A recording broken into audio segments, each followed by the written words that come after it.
नमस्कार दोस्तों, जय जोहार। मैं कौशल तिवारी और बिहनिया संझा में आपका स्वागत है। गरीबों का चावल नेताओं के पेट में, अधिकारियों की जेब में।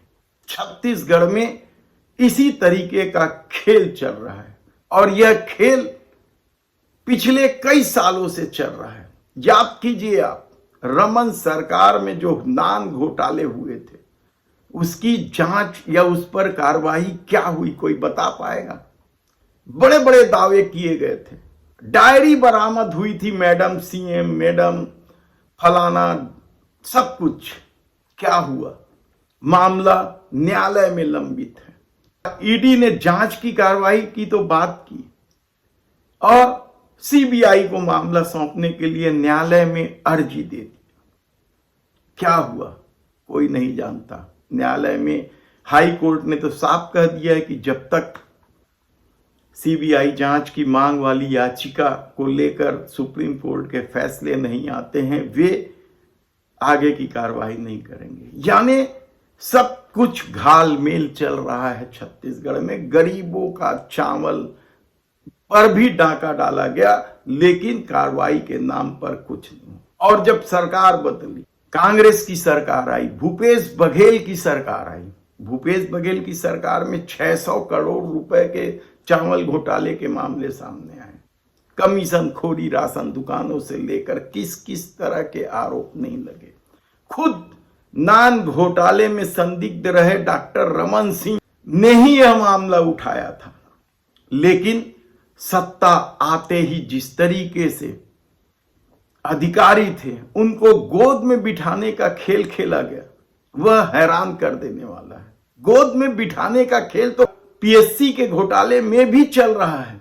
हम विस्तार से बताएंगे कि ये ललित कौन है और किस तरीके से सरकार उन्हें संरक्षण दे रही है और किस तरीके से सब अधिकारियों को हटाने जाने के बाद भी ललित नाम के इस अधिकारी को नहीं हटाया गया, वह अब भी परीक्षा उपनियंत्रक है।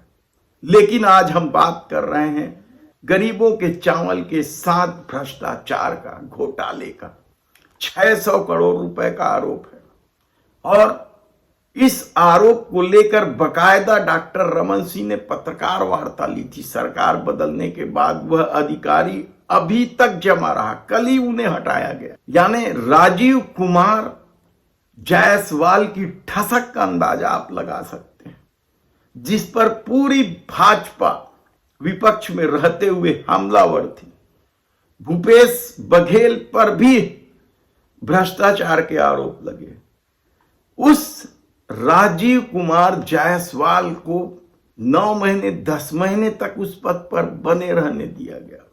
आप सोच सकते हैं कि भारतीय जनता पार्टी सत्ता में आते ही किस तरीके से भ्रष्टाचारियों के संरक्षक बनी हुई। गंभीर आरोप होने के बाद भी उन्हें चुपचाप हटा दिया गया, मंत्रालय में बिठा दिया गया।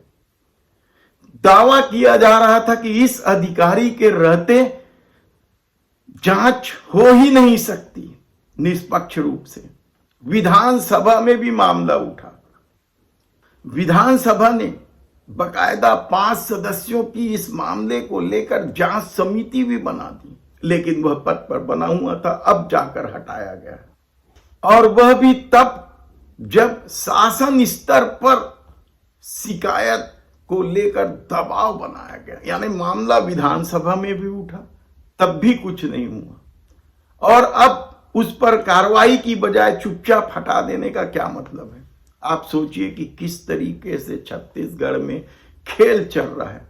बात तो भ्रष्टाचारियों को उल्टा लटकाकर सीधा कर देने की थी, लेकिन सत्ता आते ही भ्रष्टाचारियों के साथ गलबैया की नई इबादत लिख रही है। विष्णुदेव साय की सरकार कहा जाए तब भी गलत नहीं होगा। इस मामले को लेकर संगवारी संस्था के अध्यक्ष राकेश चौबे ने भी कई बार शिकायत की है और अब जब मामला तूल पकड़ने लगा है तो उन्हें चुपचाप हटा तो दिया गया है, लेकिन इस मामले में किस तरीके से जांच होगी, किस तरीके से कार्रवाई की जाएगी, क्या विधानसभा के अगले सत्र तक जांच समिति अपनी जांच पूरी कर लेगी और आरोपियों के खिलाफ कार्रवाई होगी, ये बड़ा सवाल है।